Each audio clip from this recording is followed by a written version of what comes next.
বন্ধুরা, কেমন আছেন সকলে?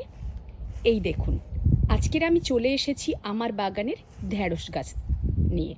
ঢ্যাঁড়স গাছ কী করা হয়েছে, আমারই ঢ্যাঁড়স গাছ গত বছর হয়েছিল। এক বছর আপনি ঢ্যাঁড়স দানা কিনে তারপরে বছরের পর বছর নিজে করতে পারবেন।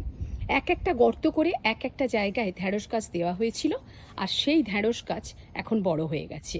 তো আমার বাড়ির ঢ্যাঁড়স গাছে আমরাই খাই। এখানে ইউএসএ যে ঢ্যাঁড়স পাওয়া যায় সেটা ওকরা বলে, একটু মোটা সাইজের বড় বড় দানা। আমরা সেটা পছন্দ করি না, আমরা ইন্ডিয়ান ঢ্যাঁড়সকে পছন্দ করি। এই দেখুন, ইন্ডিয়ান ঢ্যাঁড়স লম্বা হয়, দানা কম হয়। তো এই হয়েছে আমার ঢ্যাঁড়স গাছ। এটা আজকে আমি তুলে নেব। এই দেখুন ঢ্যাঁড়স গাছ, এই যে তুলে নিলাম।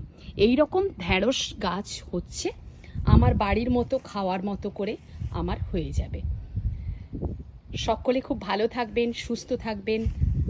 আবার এই রকম ছোট্ট ভিডিও নিয়ে আপনাদের সামনে আমি চলে আসবো, মানসী।